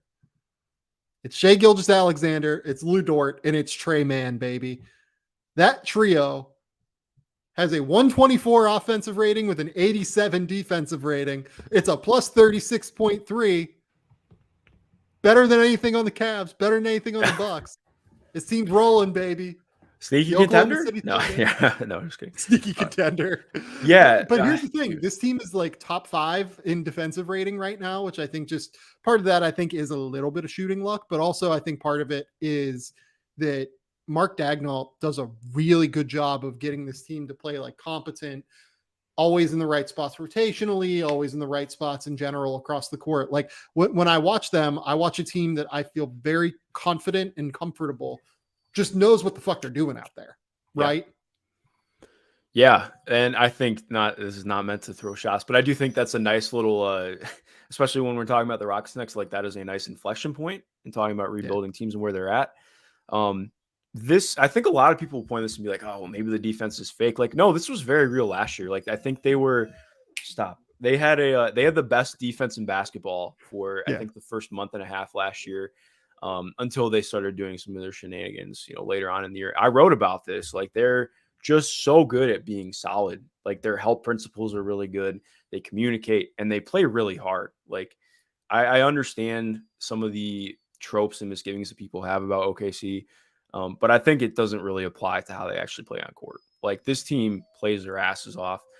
And I think it's part of what makes me almost like even more frustrated that we don't get to see Chet this year. Like, they're doing all of this without really playing true fives. Like, JRE is being tasked with playing the 5 a lot. And I think JRE is a good and fun player, but playing the 5 against some of the guys he has to is asking a lot. But like, you just look up and down, like, they have a lot of plus defenders. Like, Lou Dort, I think sometimes gets a little bit overrated as a defender. I don't agree with Luka that he's a top 3 defender in basketball, but I'm not Luka Doncic, so you don't have to agree with me. Shai has actually played defense again this year, which has been very nice to see, because that's been absent since even before the playoff year, for being honest. I think since LA, that's been kind of gone. Aaron Wiggins, dude, I could talk about Aaron Wiggins all day. I love Aaron Wiggins. Aaron Wiggins is a good defender, really good cutter. The shot has to be there for sure, but he's just a fun player. Alexei Pokusevski is all over the place, to be fair, but like, he does some good stuff as the low man. That's like every couple plays you see him make some stuff happen there. Darius Bazley's actually turned into a really solid defender for them. The offense Mark, you can't just buzz right by. You can't just buzz right by Poku. I can't. And act like we're not going to stop. It's Poku corner time, baby. It is Poku. Let's go. Corner time. Poku corner on the podcast. Alexei Pokusevski has played basically 2 straight, like, for the first time in his career, he's basically played 2 straight games where he has not had like a colossally bad 5-minute stretch in them, where he just completely tanks everything they're doing. I've never seen someone that plays with more like just confidence. Like, he is, most of the time when we talk about this, like the confidence player, right? It's the guard who just like jacks up shots, right? Who's just like convinced everything that he's doing all the time is the right move. Poku is the epitome of that, is like a big now. He's the modern unlimited confidence player. And everything he does, it just looks like he has no conscience out there in the best possible way. And now that things have slowed down seemingly 10% for him, you're starting to see more games where he is just like actually good out there. Yeah. I'm not saying that he is some impact player. I would still say he's a below average player in the NBA, but he's actually an NBA player. He's not the worst NBA player anymore. So, you know, considering where he started, like, yeah, it really has been pretty fun to watch, man. This was the entire thing with him. You were going to have to be very, very patient because he did not play high-level EuroLeague basketball. He played for the Olympiacos B team coming in. He was so skinny, but the way that his brain processed basketball was always very high. And we're starting to see, as it slows down for him a little bit, there are still moments where you go, oh no, he just took a shit and set it on fire on the floor. There are still those times where you're going to have to clean up the mess, but they're fewer and farther between now. And I am thrilled that Alexei Pokusevsky and our religion here, Pokuism, has become a real enjoyable factor to watch across the NBA. Yeah, he's liable to make some wild passes, and I appreciate a wild passer at all times. Never been a more confident person at doing the craziest things on the court because everything that he does looks crazy. He's 7 foot tall and he throws like behind the back passes and throws like overhead, like 40-foot passes from behind the like half court line. It's ridiculous. I love him so much. Yeah, he's an endearing player to watch. Yeah, this whole team, man. And Jalen Williams just came back. I haven't been particularly enthralled by Ousmane Dieng minutes, but I wasn't expecting him to be an impact player in year one. I do think he's done some positive things defensively. Offense just kind of a ways away from me. But yeah, this team is fun, man. Like, I just am very ready to see what they look like in a year or two. Because I do think that, like, having this defensive base, it feels very real to me. Like, it's not just this is a team that has an identity. I still don't love how they play offense sometimes. Most of the time, I should say. But like you mentioned with Mark Daigneault, like, he's really built something that I think is important there in having a real foundation and basis as a defense first team that I think could really surprise some people when they do take the next step as an organization. The other guy I want to note real quick is Jalen Williams, Santa Clara Jalen Williams. Mm-hmm. His first game back was against Dallas. He played like 25 minutes or whatever. He was really impactful and effective. Like, he used his length super well in passing lanes. He attacked the basket. He's still not really shooting the ball, but I think that'll come. He's a 40% 3-point shooter at Santa Clara. You mentioned that Ousmane Dieng minutes haven't been awesome. I actually think Jalen Williams minutes in the 3 games he's played have been pretty good. And I'm excited now that he's back he got hit in like the face against Minnesota in the opener. Mass Williams. Love a player with the master goggles. Yeah.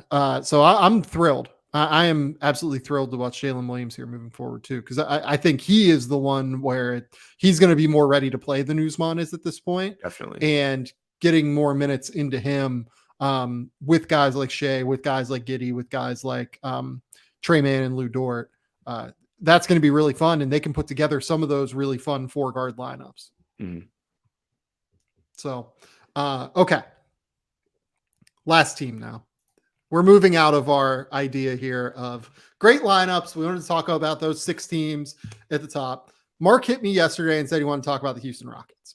And this is the team I've probably enjoyed. It sucks. Like, I've watched a good amount of Rockets games now because I'm just curious on some level, but I think I've enjoyed watching them the least because they don't really have a way to beat anybody right now. I'll let you talk before I go into my thing, because I know that this was the team you wanted to talk about more than anything, and I don't want to steal that from you. So please give me your thoughts on the Houston Rockets, who are currently looking at their record 1-8. Yeah. And it's an earned 1-8 too. I think part of this is me being lazy and not wanting to write it yet, because I'm going to write something about the Rockets. I think what's so frustrating is, like, I really am so intrigued and excited about most of the players on this roster. But the problem is, one of the things that I wanted to hit on first, like, I feel like there's been a lot of frustration amongst fans and just people in general about Jabari Smith Jr. And I think it's misplaced. So I've missed that. And I saw it a little bit today. Can you explain that to me a little bit? A lot just of by people like me not being on Twitter a lot. For the best. Can you not a explain good day that? to be on Twitter.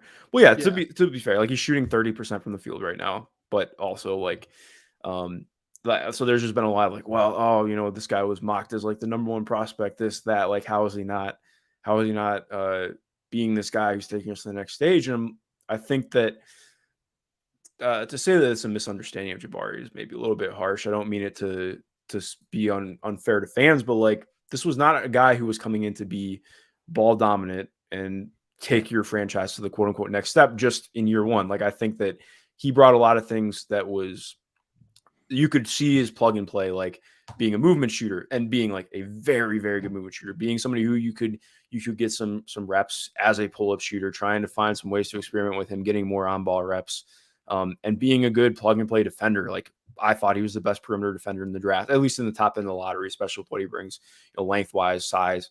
But the utilization has just been a problem for me. Like he is I think part of the biggest struggle for him, yes, he's missing shots from the field, but it's the way that he's being used that has been most problematic for me. And that's before we even dive into the rest of the roster. Like he's mostly just being tasked with spotting up.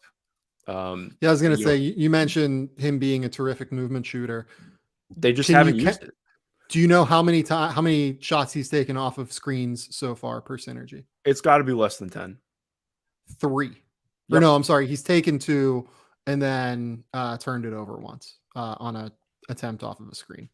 Yeah. So 3 possessions off of screens.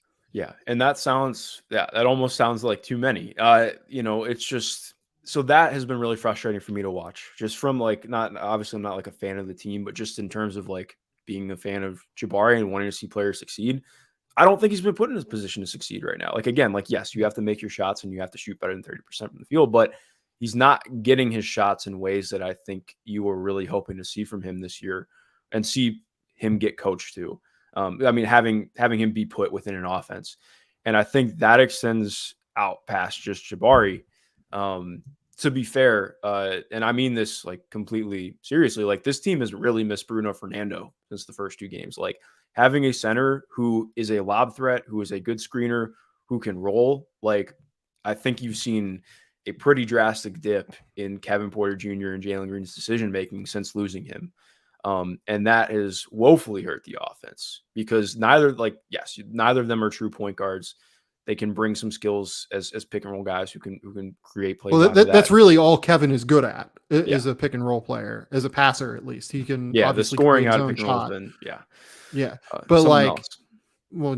but like the thing he's good at as a pick and roll passer is hitting the roll man.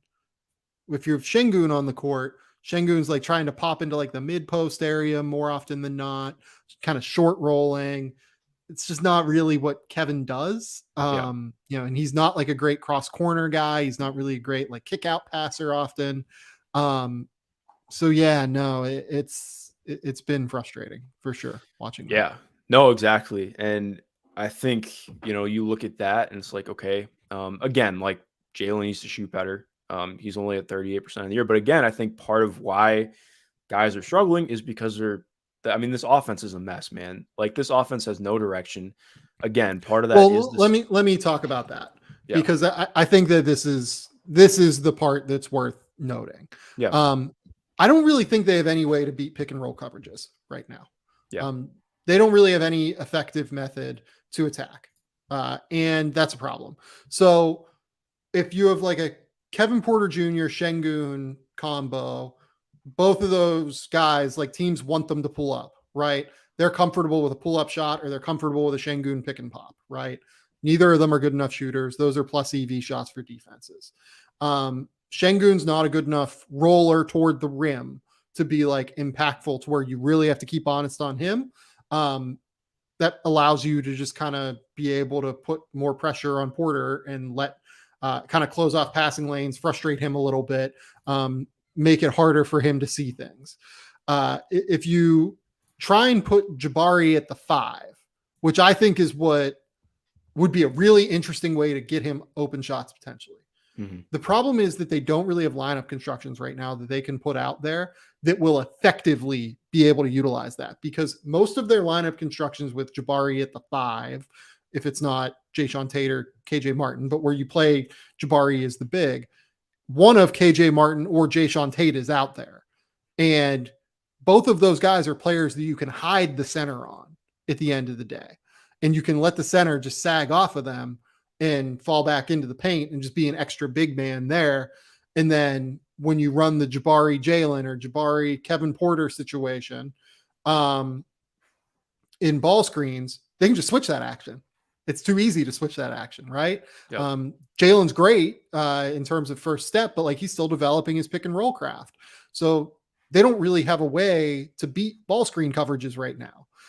It's way too easy to just clog the paint every single time that KJ Martin, Jayshawn Tate are out there every time. And like, I know that Rockets fans are excited about Şengün just in terms of productivity, but like, I haven't seen a lot from Şengün that says to me that like, I think he works hard. And like, I also think he gets frustrated that he doesn't get the ball a good amount of the time. Like he calls for post touches, which only goes to like clog up the pass or the driving lanes for Jalen Green and Kevin Porter more than what you would like to see for those guys whose game is built off of driving. It's just not a roster right now. And this is something that I've talked about at ad nauseum. It feels like it's not a roster that makes sense, in my opinion. Yeah. There are a lot of really good players that I really like. I really like Jabari Smith. I really like Jalen Green's upside. I really like the idea of Şengün as like a short roll playmaking big that he utilizes sometimes. I like the theory of Tari Eason. By the way, Tari Eason, another guy that teams can just kind of put a center on right now and let him shoot from distance. Teams are going to be happy with that. I like Usman Garuba to an extent. I like all of these guys on this roster. It's just too hard to make a scheme that works, I guess is the way to put it for me. Yeah, no, I think that's totally fair. And I think, and look, like, I'm sorry, before, like, I know Steven Silas gets a lot of shit. He's not helping. Yeah. Like, let's say that. Like, I wouldn't really have a problem with the Rockets moving on from Steven Silas. I just don't know that it's going to get better if you bring in a different coach either. Yeah. Like if they want to move on from Silas, like I'm with that. Like he's not making things better here. Yeah. I think that's where I'm at too. I got into this sounds like bad connotation, but more like I talked about this with some Rockets fans the other day, because they brought that same point up with me and they were like, well, what does he had to work with? And I'm like, I totally agree. But I think my issue is just more so, okay, you have to find something defensively. Like it's not even like they are so listless and bad on defense right now. The communication is awful. I think, not even, I think like the saying, it sounds rich to say the vibes are terrible, but like even just watching games back, like the amount of finger pointing, the amount of frustration with guys not getting the ball because they're open. Just the amount of like, oh, well, you missed the rotation. There's so much bickering back and forth like that. It seems like a small thing, but I do think at some point, like this does come back on coaching. Like a lot of it is the roster and the players. It goes hand in hand. It's not just a one thing or the other. And that's part of like why I struggle at times with team builds like the Rockets. Like when your goal is let's get a lot of talent, on one hand, I get it. But the other point, okay, what is, how does this fit? What is the actual, like, I think you can picture what it is eventually, but this is a team to me, like, that very much needs vets and complementary vets. Like, I like Eric Gordon, but I think he's one of the worst complementary vets you could have on this team. Like, he's very much so an outlet scorer. Like, I don't think that he's a great pick and roll passer or secondary playmaker. Like, you need guys who, okay, like, one of the things I liked that the Spurs went out and got, like, getting somebody like Doug McDermott, like, just having somebody who is a capable off movement shooter, who can pass the ball, who is going to not demand touches. Like when you have guys who need to grow on the ball, you need guys who are able to help them develop that. That's part of the reason I've talked about with the Spurs. Like, I don't think that the Spurs should just lightly give up Jakob Poeltl, because he's been huge in aiding the development of their on-ball guys the last couple of years. Like we've seen that with Keldon Johnson this year in his league. part of the reason he's gotten to be a better pick and roll passer, and by better, I mean going from never passing in pick and roll to like actually making passes and reads this year, is because he plays with arguably the best screener in the NBA. The Rockets just don't have guys like that to set them up right now. And I think on one hand, again, like that is a really tough situation to put a coach into, just given what the roster has been, but also just the results. Like, I feel like he's pretty cleanly tuned out by the team, it feels like, in some ways. Well, like, so I'm trying to find like the right like team for Eric Gordon. I don't know who it is. That like and by the right team for Eric Gordon, I think there are a lot of teams Eric Gordon could help. Eric Gordon could go help New Orleans. He could help the Cavs. He could help Phoenix. He could help the Lakers. He could help, X, Y, and Z, right? Like there are a lot of teams out there that really make sense. But like, who is he actually, like, what can the Rockets get back that makes sense for them as a vet? Like, does Devontae Graham help them? Like if you do a New Orleans deal? Nah, because he's like, because I feel like they very much so need more of like a, obviously you're not getting Darius Garland, but like that kind of guy. Like I feel like they need somebody who's more of like, I can get into the paint and be creative and get guys open with my ability to manipulate guys. Devontae Graham's like, his playmaking is pretty strictly out of his pull-up shooting, I feel like. And that's very similar to KPJ. And I feel like they need more of a change-up guard, which is part of why I really wish they'd just been able to play John Wall last year and figure that out. Obviously not that cut and dry, but yeah. I'm just like trying to find like unselfish right. guy. Can we get DeLon Wright to the Houston Rockets? No, because he's better than he's right now. Helpful for the Wizards, and he's hurt. But like, it's hard to find the guy, I guess. Like is what I'm kind of getting at. Like it's hard for me to find the player where it's like, okay, if we're moving out a vet, let's bring back a vet and maybe get like a draft pick back. Like does Patrick Beverly? Oh God, you couldn't put. I don't think Patrick Beverly like would want to be there. Yeah. Like I think that he would probably ask for a release. So and like and that just that comes from him wanting to play for a contender. It feels like a lot of guys want to play for contenders now. A lot of guys don't want to go through the issues of rebuilding. And it's like just thinking across the league, like it's hard for me to find the guy that, if you're Toronto, like, would you do something like a Thad Young? I was about to bring that up. And my thing would be, I wonder if Thad really wants to, because he was the guy who was brought in to help young teams for a large stretch of his career. And like, I don't know. It's a good question. I want him to win. I want him to get a chance to win. 100%. So I don't know. It's hard. It's a hard situation in Houston. I don't love, as I've said throughout the year, I don't love the roster fit. I love most of the players on the team. I really want them to succeed. I don't know what to do with them. Yep. That's where it's at. Mark, we need to get into one other thing before we go. So you told me that you watched Barbarian. You texted me and you were like, have you seen this movie yet? This is like a week ago. And I was like, no, I think we're going to watch it tonight. Give me a night. And I think it was like the day after we podcasted. Yeah. And oh my goodness, what a bizarre movie. I think you liked it a little bit more than I did. Dude, I loved it so much. It was so I'm going to say, for people who have not seen Barbarian, there's almost no way to talk about it without spoiling something. Yeah. It's a movie worth watching. It's a movie worth seeing. Go see it. I would recommend it, even though I liked it a little bit less than Mark. It's a fascinating, wild ride. But we have to talk about it on the show, and we are going to spoil it.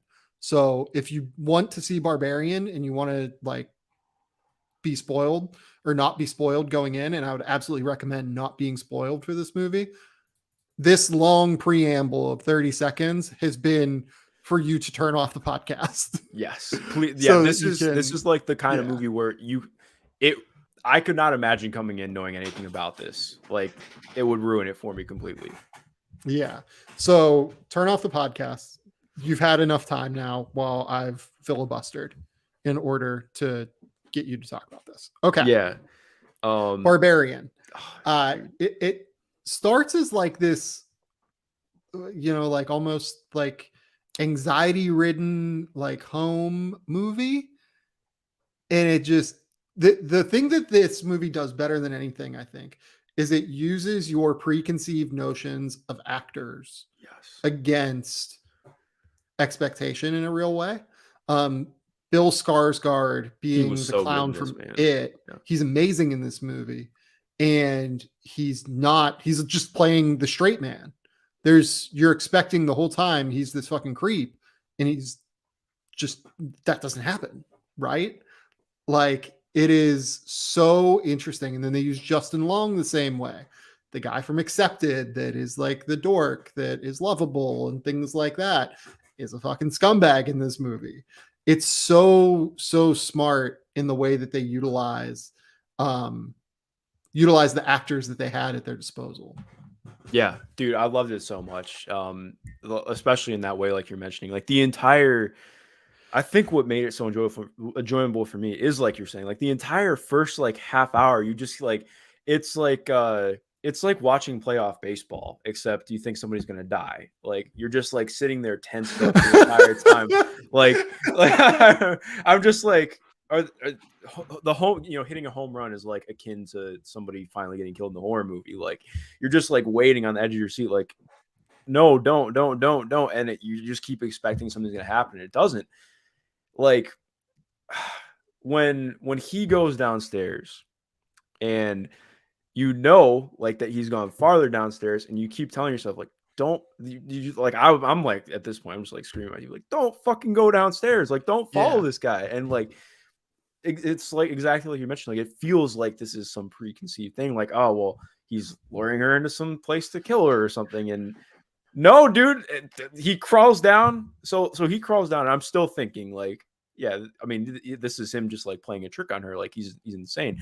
And then out of nowhere, feral woman smashes his head. Bill Skarsgård gone from the movie. Well, like this is the thing that frustrated me. This is something that Laura and I get really frustrated with, because Laura and I watch every single horror movie that gets released because they're Laura's favorite movie. I've learned to love them. We watch all of them that get released. And the thing that frustrates us more than anything within horror movies is bad decision making and like nonsensical decision making from characters. Right? That is just rife in this movie. I can't understand in what world this woman would walk down these stairs. Like, you just go and you call the cops. And I get that like part of what they're playing with here is this idea that they're set in downtown Detroit, or like just off of downtown Detroit. And it's clear that the cops don't do anything to police this area because it's a really shitty area. And this woman has, I don't know if we should keep talking about this, because apparently Kyrie just got suspended by the Nets. I did just see that, yeah. And we're starting to get more people coming in here, which probably asking for our takes on Kyrie, and we're just talking about Barbarian. Yeah. But the thing that frustrates me is just that there's not a circumstance where any of these people make decisions that make sense to me. Like Justin Long, the whole bit about him getting the square footage is funny to a point. That was amazing. Yeah. And you're just like, wait, what's happening here? Why are we doing this?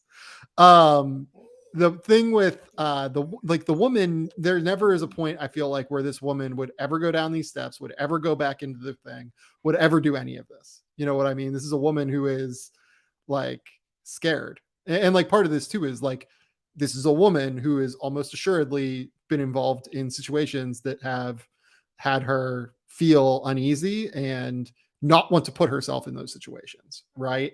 So it's hard for me to just go, oh yeah, this woman's just going to keep going back for more. Yeah, I think that's an interesting point too. And because it was like, maybe I might have misread it at the beginning, but it seemed like part of the reason she was going there, obviously she had the job thing, but my dog, I'm so sorry. Like it seemed like she was like coming out of like an abusive relationship or something like that at the beginning. which I think was part of what they were trying to play on with it. 1 second. Moose, enough. And that, so I think in some ways it almost made it, and I agree that they almost leaned into it too much. It was like trying to pinpoint that she was still trying to really find the good in people. Yeah. You know? But I agree. Like, dude, I am not going down those goddamn stairs. Like, no way in hell. That part was nuts. No. And no. Off that too, like, why does he go down in the first place? Like, if I see the murder room, that's enough for me to come back up and be like, okay, you're right. There's something wrong here. Why do you go all the way downstairs? Like that part, I agree. That part was whack. Yeah. I think that where we should leave it is, and just briefly mention the Kyrie thing real quick. Yeah. The Brooklyn Nets, I loved Barbarian. Go watch it. It's fun. And like we talked about the least like interesting, weird parts of this movie, it gets way more fucking bizarre. And there's like 90 different things going on. But the Brooklyn Nets have suspended Kyrie Irving for at least 5 games. Over the last several days, we have made repeated attempts to work with Kyrie to help him understand the harm and danger of his words and actions, which began with him publicizing a film containing deeply disturbing anti-Semitic hate. We believed that taking the path of education in this challenging situation would be the right one, and thought we had made progress with our joint commitment to eradicating hate and intolerance. We were dismayed today when given an opportunity in a media session that Kyrie refused to unequivocally say he has no anti-Semitic beliefs, nor acknowledge specific hateful material in the film. This was not the first time he had the opportunity, but failed to clarify. Such a failure to disavow anti-Semitism when given a clear opportunity to do so is deeply disturbing and is against the values of our organization and constitutes conduct detrimental to the team. Accordingly, we are of the view that he is currently unfit to be associated with the Brooklyn Nets. We have decided that Kyrie will serve a suspension without pay until he satisfies a series of objective remedial measures that address the harmful impact of his conduct, and the suspension period served is no less than 5 games. Seems like the right move, right? Yeah. I think right move, but kind of way too late for me, for being honest. Yeah. Like, I think that this is, they've drawn this out a little bit too much for my liking, but yeah, I agree that it's definitely the right move right now. Yeah. It's the right move. It's the right move for the organization, period. It's the right move across the board in order to hopefully make him understand that this is fucked up. Like, what are we doing here? You need to get a handle on understanding that what you did in promoting or sharing this film that has incredibly problematic beliefs is bad. And he's now had multiple chances to disavow it, and he hasn't. But more than that, it's just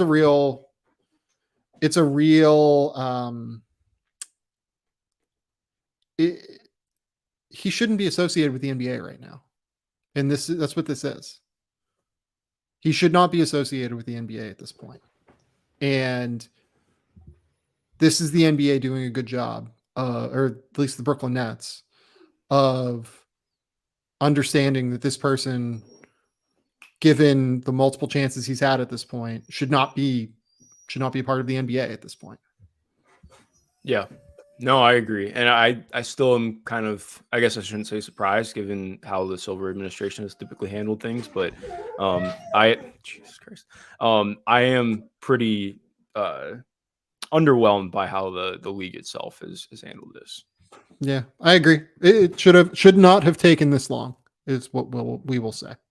Okay, that's been the Game Theory podcast. Coming up after this is an interview with Caleb Love, where Caleb and I are going to dive into tape. As usual, I would suggest you watch the YouTube of this or go to theathletic.com and watch and listen to this and read it, because you'll be able to see the clips that Caleb and I are talking about as we go through this. There is still quite a bit of fun stuff within there, such as Caleb's thoughts on going from Roy Williams to Hubert Davis, why Caleb came back to North Carolina, thoughts on his freshman season. He really opened up about how much of a struggle that was for him, and just like some fun shit. Like I shared a quote with Mark earlier. It was fantastic. just the best. Like Caleb is such a good dude to talk to. So I would absolutely suggest sticking around and listening to it.